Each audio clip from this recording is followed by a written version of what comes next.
Vamos a tener nuestro tiempo de la iglesia que continúa en nuestras casas.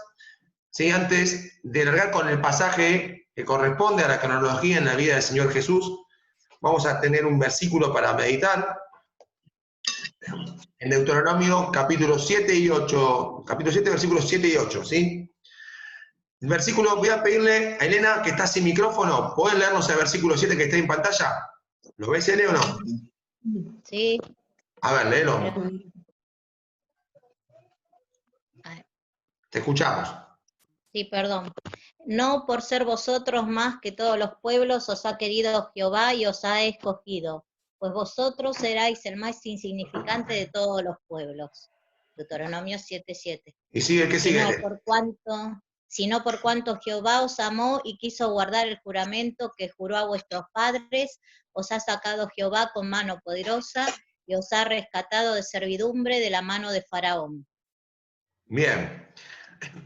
¿Qué dice Deuteronomio 7, versículos 7 y 8 acerca de Dios? ¿Sí? Vamos a volver a mirarlo.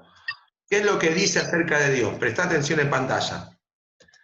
Dice que Dios nos ha querido, ¿sí? Y nos ha escogido, que nos amó, que quiso guardar, ¿sí? Su juramento, que además nos libró con mano poderosa y nos rescató de servidumbre. Esto dice acerca de Dios. Pero también vamos a pensar qué dice acerca de nosotros. Porque nosotros tenemos una idea del amor, ¿sí? Que es una idea bastante particular. Nosotros pensamos muchas veces que el amor es algo que se merece, ¿sí? Decimos, bueno, Débora, ¿sí? Ella me ama a mí porque yo me lo merezco. Y Débora dice, y Adrián me ama a mí porque yo me lo merezco. Yo hice algo para que Débora me ame. Y Débora dice, y yo hice algo para que Adrián me ame. Lo interesante es que el amor, ese concepto que surge mucho en la adolescencia, en las personas, ¿sí? A veces queda enraizado en nuestras cabezas y no tiene nada que ver con la idea real del amor. Porque estos dos versículos dicen que Dios ama, pero al mismo tiempo dice, ¿sí? Que no hay fundamento alguno en nosotros, ¿sí? Por el cual merezcamos ese amor. Dice, no por ser vosotros más que todos los pueblos, y después dice, vosotros erais el más insignificante de todos los pueblos. Entonces, ¿qué de merecimiento hay en el amor de Dios? Y la realidad es que uno diría, no lo merecíamos. Pero Dios aún así nos ama y hace todo eso. Por lo tanto, con este pensamiento vamos a avanzar hoy en el estudio de nuestra clase, en el pasaje que nos toca. Nuestra pregunta va a ser, ¿qué es lo que mueve a Dios para amar a personas las cuales somos insignificantes, las cuales no nos merecemos ni somos mejores que otros? Esta es la idea que tenemos que buscar, albergar en el pensamiento nuestro hoy. Y el título del mensaje será Profundos Sentimientos. Sobre esta idea vamos a avanzar.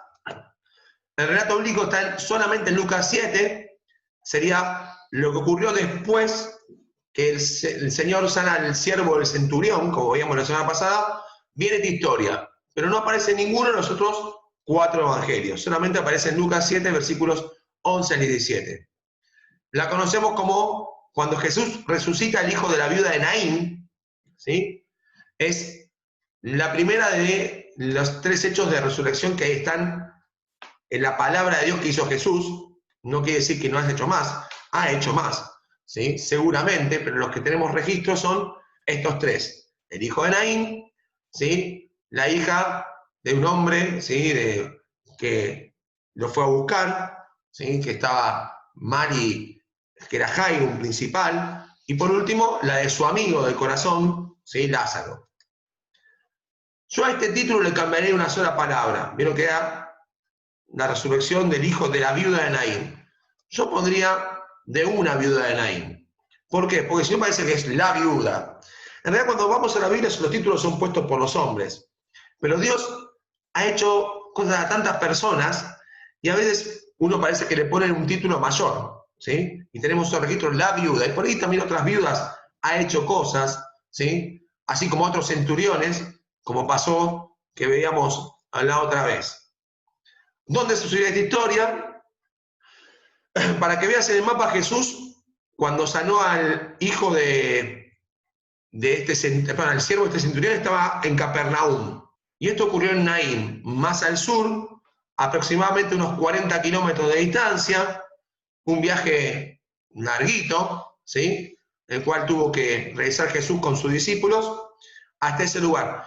Naín queda cerquita de un lugar que se llama Sunem, donde también ocurrió otra resurrección, pero en el libro de Segunda Reyes, ¿sí?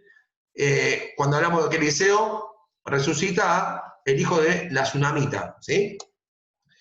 Acá vemos una foto del paisaje de Naín, ¿sí? Esa capillita que ven ahí, muchos dicen que la llaman la iglesia de la resurrección, le ponían ese nombre, dando hecho al lugar donde ocurrió esto. No es muy grande en la actualidad, ¿sí? A mí siempre me sorprende esto, cómo Jesús anduvo en lugares no a veces tan populares, ¿sí?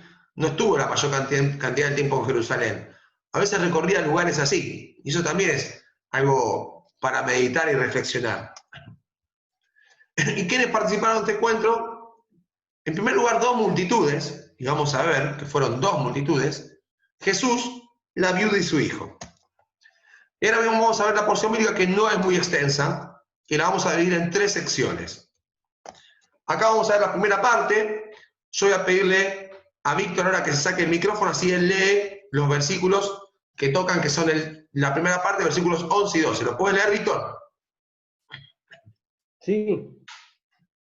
Aconteció después que él iba al que se llama Naín, e iba con él muchos de sus discípulos y una gran multitud.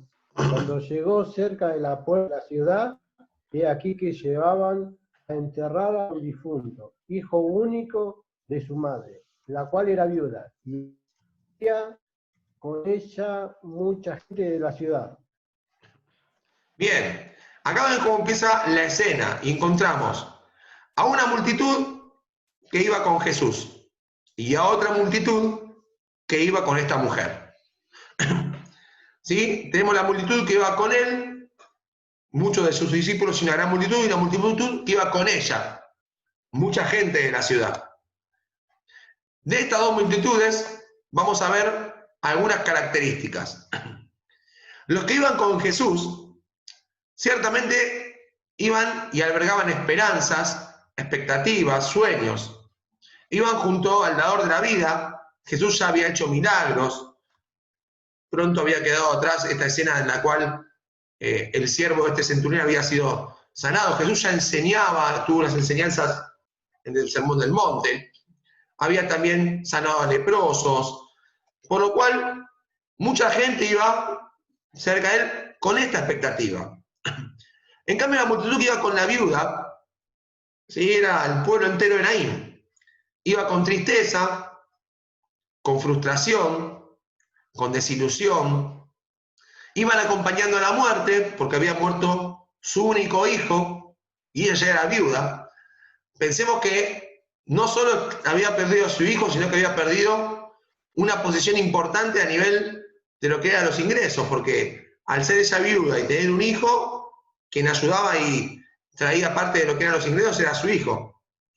Y en esta multitud de la vida no había consuelo, solo lágrimas. A más decir, lo primero que le dice la viuda a Jesús cuando se encuentra con ella es: no llores. Eso es lo primero que le dice. ¿Qué ocurrió con estas dos multitudes?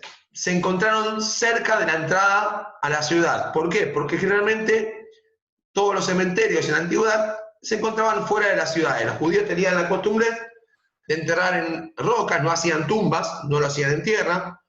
Buscaban algunas cuevas o las hacían y en las rocas cavaban como si fueran nichos familiares para varias personas. Y cuando llevaban los cuerpos, los llevaban como una camilla, todo velado, no tenían cajones como nosotros.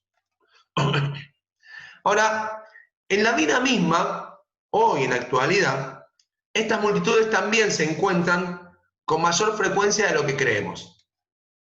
Nosotros pensamos de que nuestro mundo, ¿sí?, no es tan igual, pero sí es igual. Se encuentran a diario la esperanza con la desilusión. Así como pasó con la multitud de Jesús y la de la viuda, se encuentran. Se encuentra la expectativa con la frustración. Se encuentra también a diario. Los sueños con la tristeza. La vida con la muerte. El consuelo con la desconsolación. Esto naturalmente ocurre, más allá de que a veces a nosotros nos gustaría más estar de un lado de la multitud. Pero sabemos que en las otras situaciones también aparecen. En el mundo hay mucha gente herida, lastimada, decepcionada, cansada y desilusionada. Es una gran multitud. Gente que por ahí ya venía sufriendo y de repente le toca sufrir más. Uno dice, pero no es suficiente. Personas que habían recibido golpes fuertes en la vida y de repente, pues decís, le toca otro golpe más fuerte. Decís, pero ¿cuándo va a parar esto? Son personas que albergan profundos sentimientos que solo Dios ve y conoce. Y vuelvo a decir, solo Dios ve y conoce porque cuando uno entra en estas situaciones, a veces uno se empieza a armar de cierta coraza para protegerse. Y está bien hacerlo porque uno tiene miedo, ¿sí? Como una mujer que ya era viuda, que vivía en la ciudad de Naín y que de repente perdió a su único hijo, estas personas también necesitan encontrarse con la esperanza, con la expectativa, o con otro profundo sentimiento como el que ellos están viviendo, que nos ayuda a levantar el rostro. Porque poco cuando vayamos viendo la escena, tenemos que intentar entender a esta mujer y a su realidad, y lo que ella vivía en su interior. Las palabras a veces son cortas, no hay tanto, pero sí la escena bíblica nos deja de que la estaba pasando muy mal, de que realmente cuando se describe como viuda que perdió a su único hijo, lo que la palabra quiere mostrarnos es ver cómo era su corazón y cuán cargado estaba. En este momento de nuestra historia, voy a invitar a alguien para que nos acompañe de acá al final, ¿sí? Esta persona ya no es alguien de los tiempos de Jesús, cuando estuvo acá en la tierra, sino de nuestros tiempos, por ahí más de algunos que otros. Por ahí Osvaldo, ¿sí? Cuando vea la foto va a decir, uy, yo tengo registrada esa foto. Algunos por ahí la conocemos un poco menos. La imagen no es por ahí la más placentera para mostrarles, pero es una imagen real. Se llama Kim Phuc, por ahí nadie la conoce. Pregunto, si alguien la conoce, que levante la mano, a ver. ¿Alguien sabe quién es Kim Phuc? No. Muy bien. Kim Phuc, se la voy a preguntar en pantalla. Esta es la primera foto, porque vamos a ver varias fotos de ellas hoy.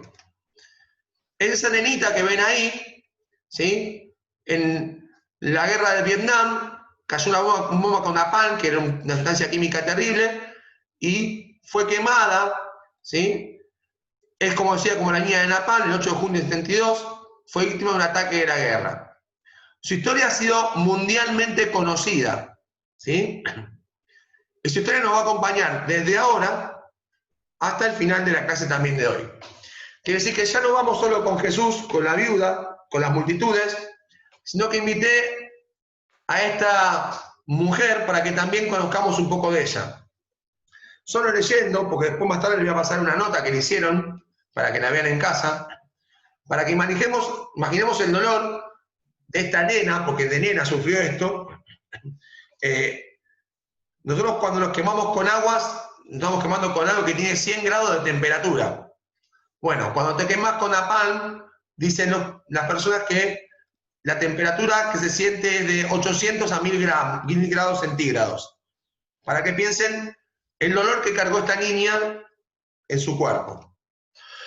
Ella es un ejemplo para nosotros también, por eso la traje, porque cuando leamos o escuchemos algo de ella, nos va también a intentar ayudar a intentar entender cómo sufren personas. Por ahí puede ser que a veces no hace falta que entiendas porque vos también tenés tus sufrimientos.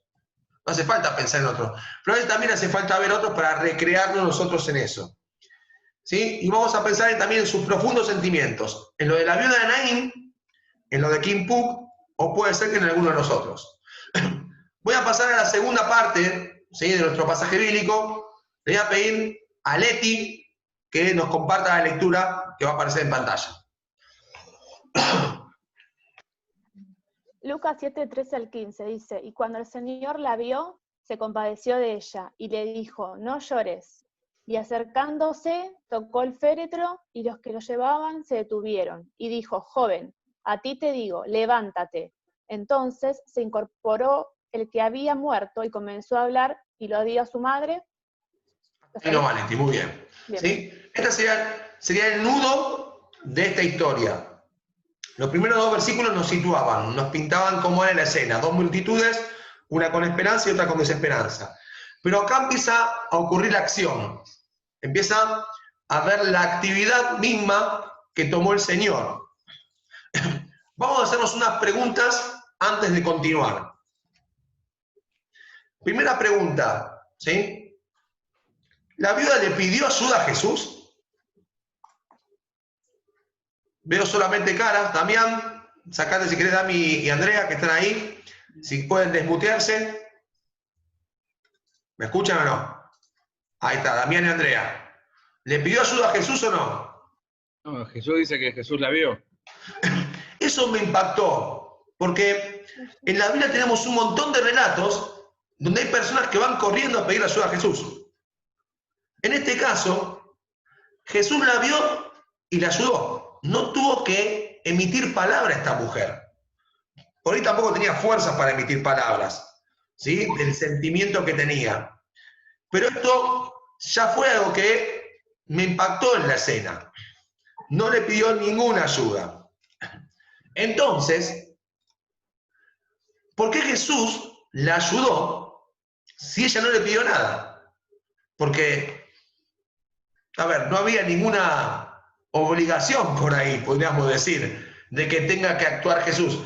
Hubo tantas personas que iban y le pedían, ¿sí? Y a veces Jesús hacía eso y a veces era bastante, sí, no fácil llegar a que Jesús lo haga, pero lo hacía, como en el caso de la mujer, la sirofenicio cananea, la cual vivió ese camino descendente a la humillación, pero que recibió del Señor lo que le pedía. Pero en este caso esta mujer no emitió palabra, no dijo nada. Solamente Jesús la ayudó. Y me surge esta pregunta, ¿por qué Jesús? Si ella no le pidió nada, la ayudó. ¿Qué fue lo que movilizó a Jesús para actuar como actuó, sin que ella tenga que pedirle nada? ¿Qué es lo que moviliza a Jesús? Esta es una excelente pregunta para hacernos nosotros a diario. Porque muchas veces nosotros vemos en nuestra vida la expectativa está en que Dios haga cosas. Y a veces pasa que Jesús por ahí no hace las cosas que nosotros esperamos. Nos quedamos diciendo, Dios, oro por esto, y no llega. Y en cambio encontramos una escena como esta en la cual una mujer no le pidió nada, y Jesús fue y le hizo todo. Miren, como bien decía Damián, el Señor la vio y se compadeció de ella. Y acá está el nudo de lo que movilizó a Jesús. En esta palabra, compadecer, ¿sí? Cuando la vio, algo surgió en el interior del Señor Jesús que lo movilizó a un punto de hacer lo que hizo. Y lo describe la palabra, y Lucas lo describe con la palabra, se compadeció. Es aquí donde nos vamos a encontrar con el nudo de este pasaje. Nos encontramos con un relato sorprendente. Se nos cuenta acerca de uno de estos 3 registros donde Jesús resucita a personas en su ministerio público. Y nuestra pregunta sigue siendo, ¿por qué Jesús resucita a este joven? Porque Jesús se compadeció de ella. ¿Cómo que Dios se compadeció? ¿Dios se compadece?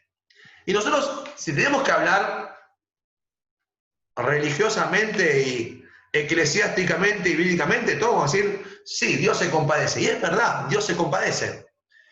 Pero a veces cuando no vemos que Dios obre en algo que nosotros estamos pidiendo, decimos, Dios, te estoy esperando que hagas algo por mí. ¿Sí? Nuestros corazones se vuelcan a pedirle que se compadezca. Hay un pensamiento en la historia de la humanidad que piensa que Dios no se compadece. Es un pensamiento muy antiguo, ¿sí? Tan antiguo que corresponde también a los tiempos de Jesús y antes. Ese pensamiento se llama el pensamiento estoico, ¿sí? El pensamiento estoico nace justamente con un grupo de filósofos que son los estoicos. ¿Se acuerdan cuando Pablo habla en Atenas? ¿Sí? Pablo le habla a los estoicos y epicúreos.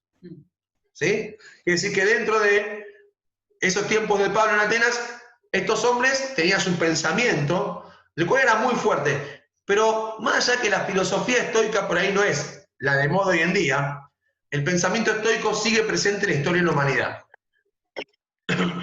¿Qué significa ser estoico? Estoico es una persona que muestra fortaleza y dominio sobre sí mismo, especialmente ante las desgracias y dificultades. Quiere decir que cuando a alguien le pasan cosas realmente malas, pero realmente malas, como esta mujer, y se planta de forma que dice, está todo bien, no voy a llorar, no se me va a caer una lágrima, no, esto ya pasa, y están firmes ahí, uno empieza a tomar una postura estoica. Yo quiero decirles que algunas veces, yo no soy estoico, pero tomé posturas estoicas, pues es una cualidad de nosotros, pararnos firmes como que no nos duele nada, no nos pasa nada, como que nosotros aguantamos todo. Séneca fue uno de los pensadores del estoicismo, ¿sí? Y también uno de los emperadores romanos, Marco Aurelio, fue otro de los mayores pensadores del estoicismo. Por eso logró tener tanto revuelo después en la historia de la humanidad. Hasta el día de hoy, este pensamiento aflora en el ser humano. Para un estoico, ¿sí?, la mayor virtud de Dios debía ser la apatía. Que es que una persona que se para firme y nada lo conmueve, decía, Dios es apático. ¿Qué es la apatía? Es el estado de desinterés, de falta de motivación o entusiasmo en que se encuentra una persona y que se comporta con indiferencia ante cualquier estímulo externo. ¿Por qué decían esto los estoicos? Porque decían, Dios no siente nada por los seres humanos. A Dios no lo conmueven los seres humanos. Para un estoico, ¿sí?, decían, a Dios no se le mueve un pelo porque haya pasado cualquier desgracia en la humanidad. Entonces, lo que estamos encontrando es que en esta escena, Jesús demuestra ser un Dios totalmente contrario a la apatía. Porque sin que esta mujer haya hecho nada, viendo la situación, conociendo el contexto de lo que él vio y viendo ese llanto desconsolado, Jesús actúa a favor de ella. Entonces, para empezar a pensar, las personas estoicas son las que creen en un Dios apático. No quiero que nos equivoquemos en lo que voy a decir, pero también yo creo que cuando en mi vida yo tomé posturas estoicas, quiere decir, me puse diciendo, no me duele, yo me la banco, voy a estar acá firme, no tengo que mostrar debilidad, también a Dios le estaba dando un mensaje yo. Como a Adrián le estaba dando un mensaje a Dios diciendo, no te metas.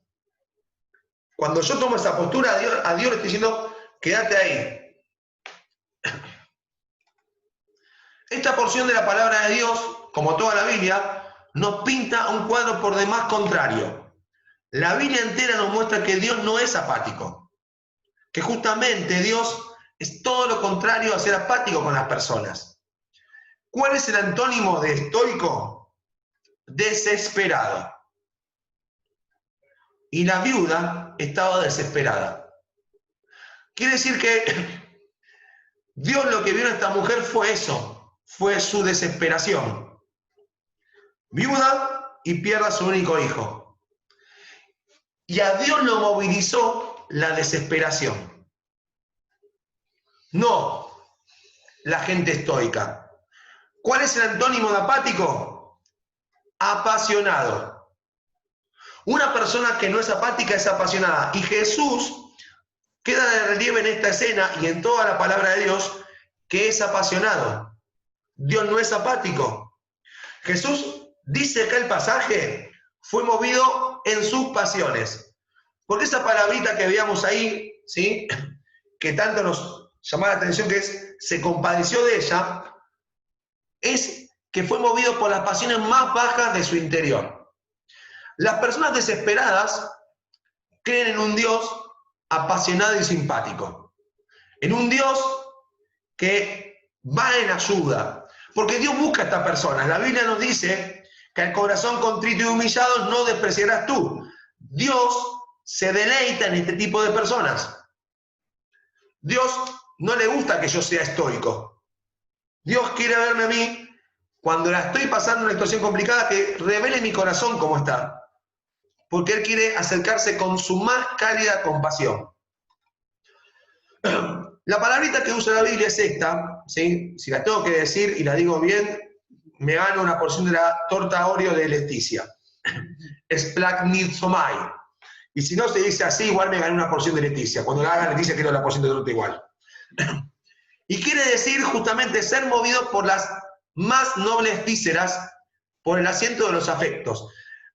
No sé qué les pasa a ustedes cuando sienten, pero hay sentimientos que tenemos las personas que se te mueve el interior, se te mueve el estómago.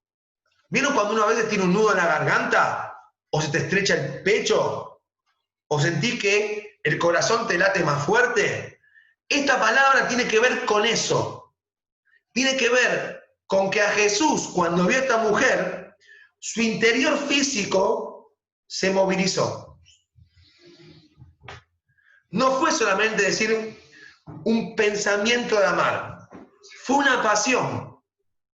Por eso es muy interesante empezar a entender cómo actuó Jesús acá, ante una mujer que no dijo nada, pero que a él lo desarmó. Y por eso se compadeció de ella y se involucró en esta situación. Vuelvo a decir, nuestro Dios es apasionado, es simpático. Al Señor Jesús se le conmovió el corazón. Es usada muchas veces en la Biblia esta palabrita para hablar de Jesús. ¿Sí? Voy a pasar rápido, pero cuando vaya a tu casa esta presentación, tomate el tiempo esta semana de ir a estos pasajes y ver cuántas veces Jesús actuó de la misma forma que actuó con esta mujer. Por ejemplo, Mateo 9:36. Voy a pedir a Sandra, sacate el micrófono y a pedir que nos leas. Sacate el micrófono, ahí está. Y al ver a las multitudes, tuvo compasión de ellas, porque estaban desamparadas y dispersas como ovejas que no tienen pastor. Volvió otra vez a ver desesperación total y le volvió a surgir el mismo sentimiento, un profundo sentimiento, un sentimiento en el interior. El Mateo 14:14, Sandra. Y saliendo Jesús vio una gran multitud, y tuvo compasión de ellos, y sanó a los que de ellos estaban enfermos. Otra vez, ve una gran multitud, nadie le dijo nada, y se compadeció. Acá me llamó la atención algo más. Vieron que dice que sanó a los que de ellos estaban enfermos, no ayudó a todos, ayudó a algunos de ellos. ¿Sí? Algunos parece que le generaron más movilidad al Señor que otros. El 15:32, Sandra. Y Jesús, llamando a sus discípulos, dijo: tengo compasión de la gente, porque ya hace 3 días que están conmigo y no tienen que comer, y enviarlos en ayunas no quiero, no sea que desmayen en el camino. Jesús vio la desesperación de las personas que se quedaban con él y no comían, y le generó este mismo sentimiento, se le movilizó el interior, y por eso quiso alimentarles. Versículo Mateo 18, 27. Le voy a pedir ahora a Rocío si puede leernos.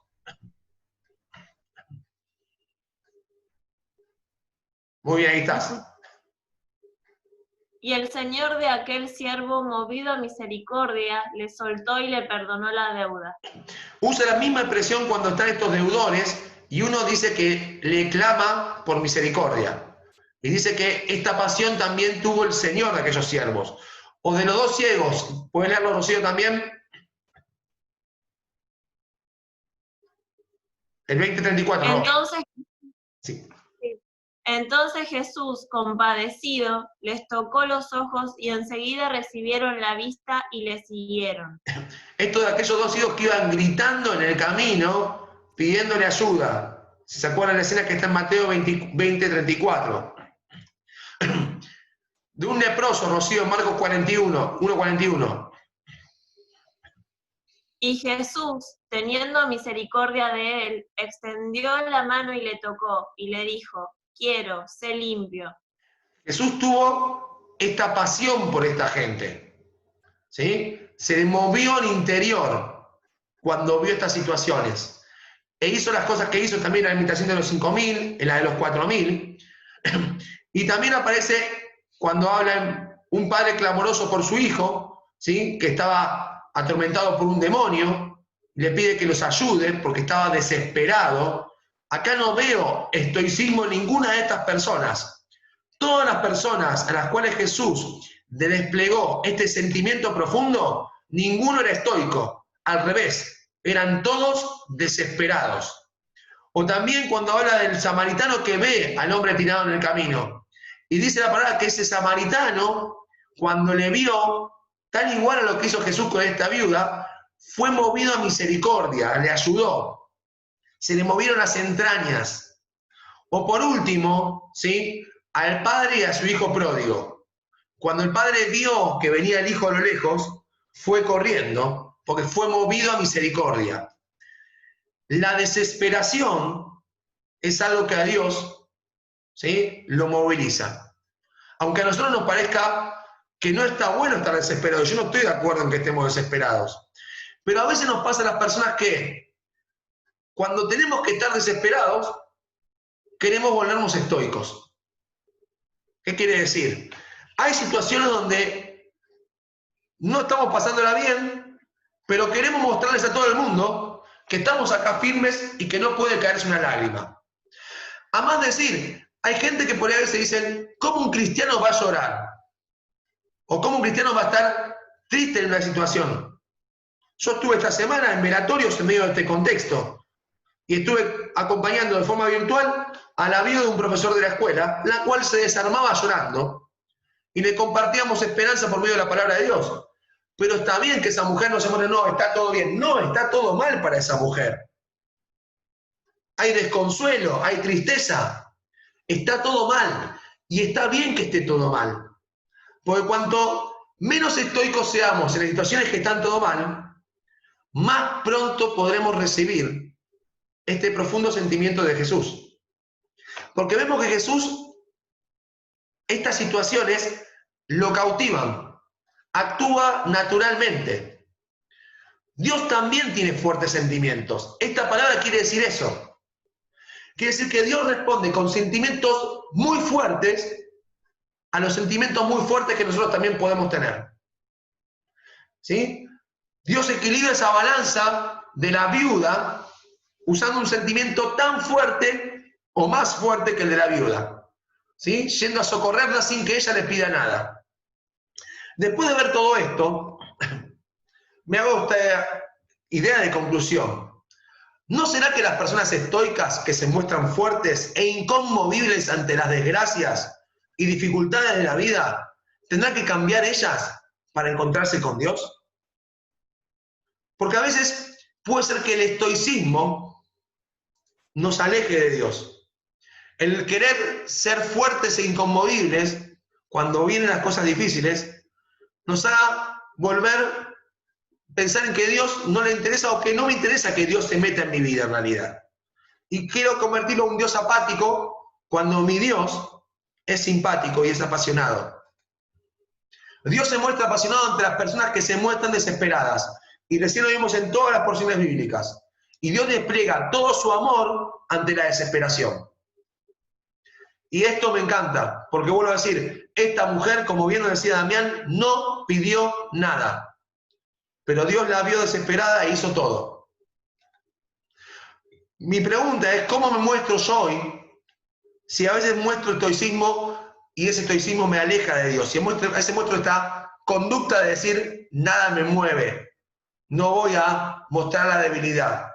A veces entiendo, porque también me pasó, que cuando estamos heridos, ¿sí? Las reacciones nuestras es protegernos más porque tenemos miedo que nos hieran más.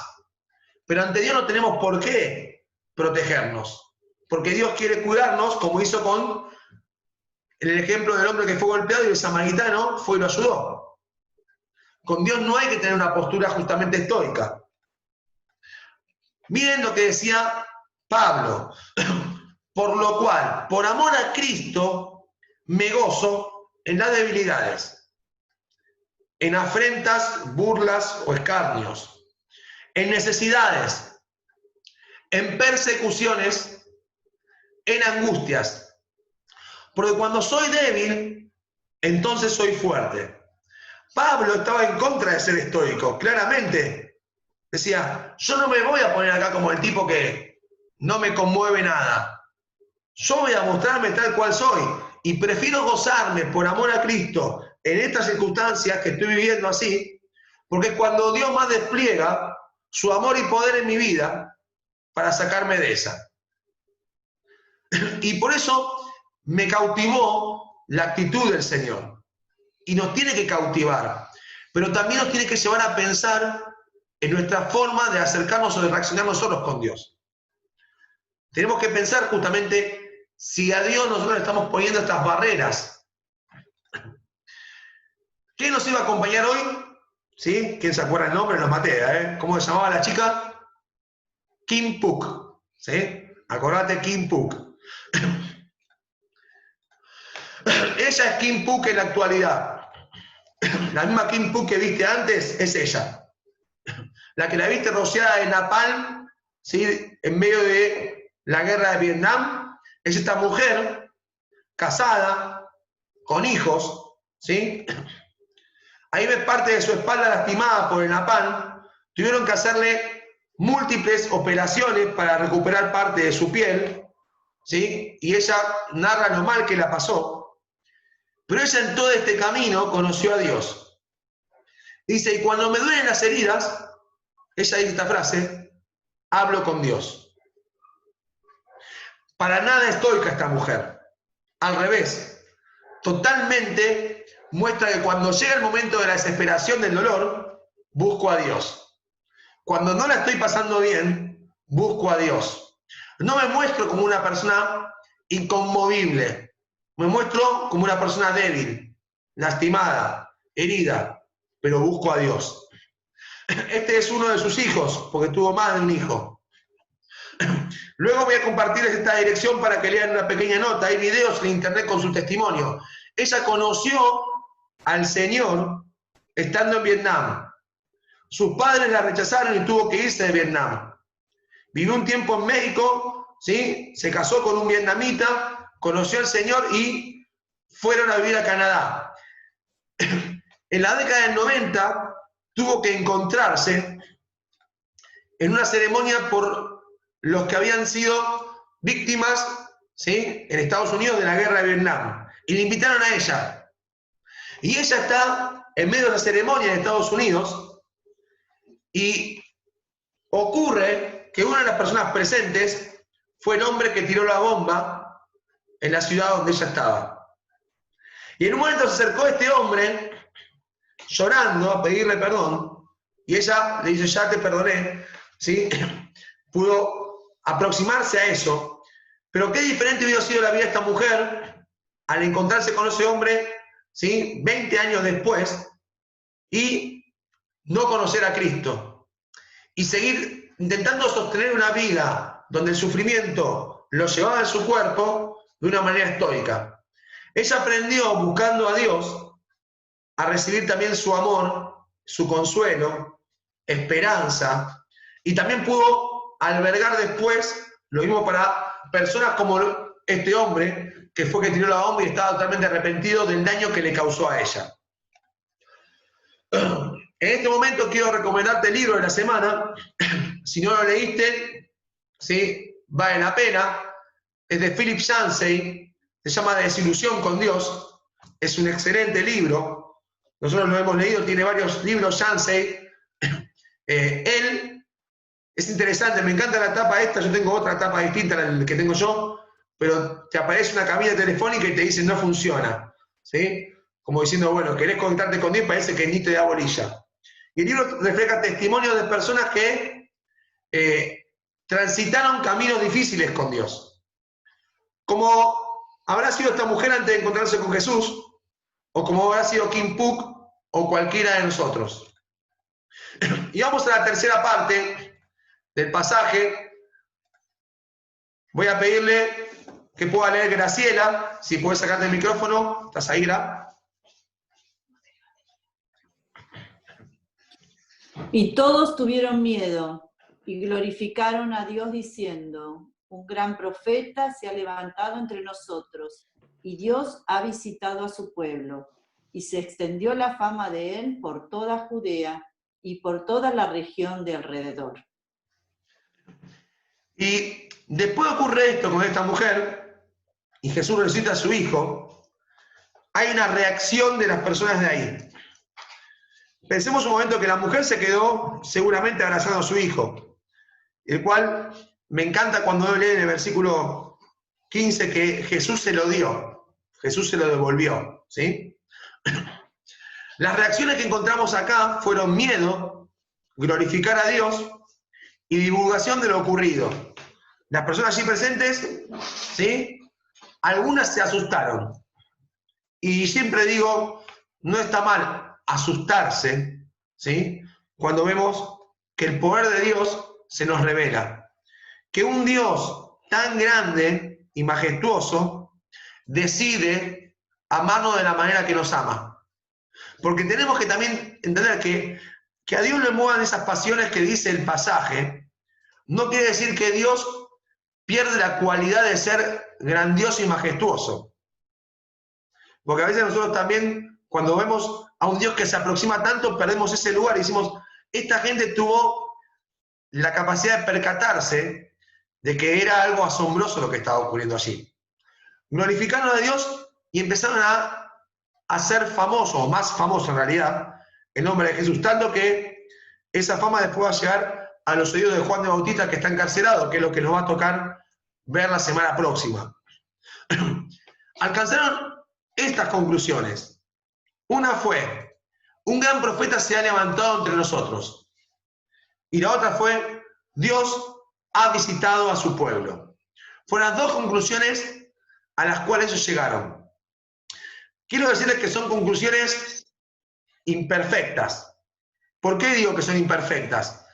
Porque en cierta manera fue lo que ellos pudieron ver hasta ese momento de Jesús. Pensaban de él como un gran profeta, que Dios había levantado. Pero sabemos que Jesús es mucho más que un gran profeta. ¿Sí? Ellos se quedaron con una expresión muy judía cuando venían los profetas como justamente Elías o Eliseo o las hazañas de Moisés. Pensaban de esa manera y decían estas mismas frases. Si uno va al libro de Éxodo y dice, Dios ha visitado a su pueblo. Y de esa misma manera nos llamaron a Jesús. Pero Jesús es mucho más. La conclusión que nosotros hoy tenemos que sacar con la palabra de Dios en nuestras manos es que Jesús es mucho más que todo esto. Y tenemos que pensar también cuáles son nuestras reacciones en nuestra relación con Dios. Porque así como esta gente reaccionó, y Dios también mostró un accionar ante la profunda debilidad y angustia de esta mujer, el desafío que nos queda a nosotros es ver cómo es nuestra conducta delante de Dios. De qué manera nos paramos, y aun cuando Dios ya ha hecho cosas, de qué forma reaccionamos. ¿Sí? Si tomamos estas reacciones también de estas personas imitándoles. Y también tenemos que preguntarnos cuáles son las conclusiones que llegamos en nuestra vida con Jesucristo y nuestra relación con Él. Porque quiero serles honestos, todos nosotros sacamos conclusiones acerca de nuestro vínculo con Dios. Ese libro que les recomendamos muestra justamente a las conclusiones que algunas personas arriban a partir de lo que conocen. Y a veces puede ser que tu conclusión tenga que profundizarse porque necesitamos conocer más a Dios. Y hoy nos queda esta imagen, un Dios que está apasionado por la debilidad y la angustia humana que en el mundo existe todo el tiempo, de la cual vos y yo también, ¿sí?, nos encontramos inmersos, porque el mundo está capturado en estas situaciones de dolores. Y hay momentos de mucha alegría y gozo, también nos llegan estos momentos de tristezas, donde Dios quiere hacerse presente y correr y ayudarnos. Como último te voy a dejar la película de esta semana. Si no, alguno no la pueda ver, después se la vamos también a compartir, porque también la vamos a subir para que la puedan ver, aunque está en Netflix. ¿Sí? Es una película fuerte, por ahí algunos ya la vio, hay también un libro de ella, y creo que tiene mucho que ver con esta cuestión de las profundas emociones o sentimientos que nos tocan a nosotros, y el profundo sentir de Dios reaccionando a nuestro favor. La película es La Cabaña. El otro día Leticia me decía, vi que está en Netflix. Sí, está en Netflix, y realmente tiene todo el condimento para verla después de todo lo que vimos hoy. ¿Sí? La pregunta que plantea en la película es, si Dios te enviase una carta, ¿acudirías a su encuentro? ¿Sí? No quiero spoilearte la película ni el libro, pero la vida de este hombre que está ahí, ¿sí?, deja de reflejo que estaba sufriendo mucho y que Dios quería encontrarse con él. Pero el camino que tuvo que hacer para llegar a encontrarse con Dios no fue fácil. No fue para nada fácil. Está disponible en Netflix, y si no, después te compartiremos un link en la semana para que la puedas ver. Estamos terminando nuestra clase de hoy. Queda para que mastiquemos, reflexionemos, nos examinemos en nuestras conductas, pero sobre todo también para que meditemos, ¿sí?, en lo que Dios hace en nuestras vidas. Antes de poder terminar, quiero compartirles una foto, ¿sí?, que me llegó o le llegó a Débora a su WhatsApp, que es para que agradezcamos a Dios y oremos también. No es mía, ¿eh? No es de Débora, no es de Débora, avisamos. No es foto de Débora, para que nadie diga cosas raras. ¿Sí? Es foto de Analú, ¿sí? Porque hoy, siempre en la clase de gemas, ahí está César y Analú. Se cagaste el micrófono, César. Sí, ya está. Sí, me saqué el micrófono. Sí, contarles. Contá vos. ¿Sabés algo o no sabés nada? Sí. ¿Es varón, mujer? ¿No sabemos nada todavía? No, por ahora no. Por ahora no. Es muy perezosa. O perezosa. Bueno. Vamos a ponerle ese nombre entonces. Perezosa. Por ahí se llama la perezosa. Y está César también festejando, César chiquito. Bueno, alegres también de poder acompañar este tiempo, y oramos por el embarazo de Ana Luz, ¿sí? Y por la perezosa, que también tenemos aquí en la clase. Antes de despedirnos de oración, ¿sí?, vamos a recordar algunos temas para que tengamos presentes. Sergio, ¿cómo está tu mamá? Sergio Romero, también estás por acá. Hola Adrián, ¿cómo estás? Buenas tardes a todos. Sí, mi madre está bien, gracias a Dios está bien, está estable, no tiene muchos síntomas, excepto los naturales de la enfermedad. Pero gracias a Dios todo bien. Esta semana, este jueves pasado, fue a una visita médica y según le comentó, y los estudios que le habían hecho en su momento, estaba iniciando recién la enfermedad, está en el nivel más bajo. Pero bueno, tiene que cuidarse de la alimentación, cuidarse de las comidas y bueno, tomar medicación de por vida. Bueno, gracias a Dios, está bien, orando mucho como siempre. Gracias. Bien. Nahuel, ¿cómo están este pequeño de bromas que nos contaba el otro día que está internado? Bueno, hoy pasaron por la casa Omar y Viviana, pudieron hablar con Camila, el nene sigue aún internado, no sé si vos tenés algún detalle más, pero no, sigue en terapia intensiva, Fernando. Bueno, seguimos hablando por Fernando, de 5 años.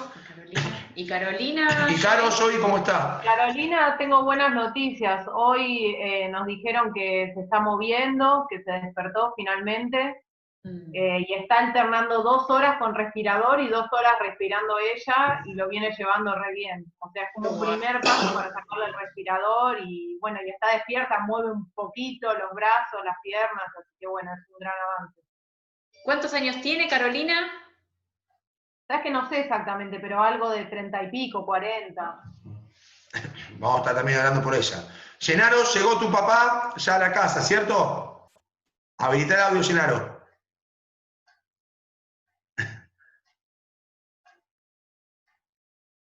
Ahí María está luchando para sacar el micrófono. Vamos. Ahí está María, sí.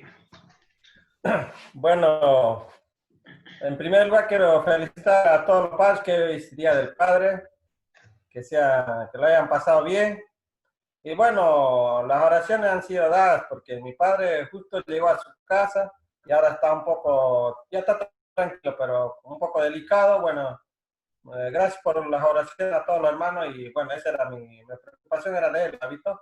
Pero no está con el COVID-19, solamente está decaído por el hecho de que estaba claro, de su hermano no estaba como en su casa. Así que gracias por todo. Muy bien. Vamos a seguir hablando por América, por el trabajo que presentó en la facultad. Ame, ¿cómo estás por ahí, Ame? Ay, gracias. Sí, acá estoy. Solo que mi pelo es un desastre, por eso no puse la cámara. Está bien, América. El mío también es un desastre.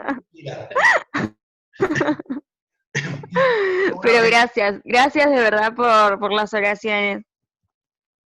Bueno, ella se tiene que, si no está producida, no sale, así que si no hay cámaras de América, así que lo tenemos ahí presente. Los tacos de América, los zapatos.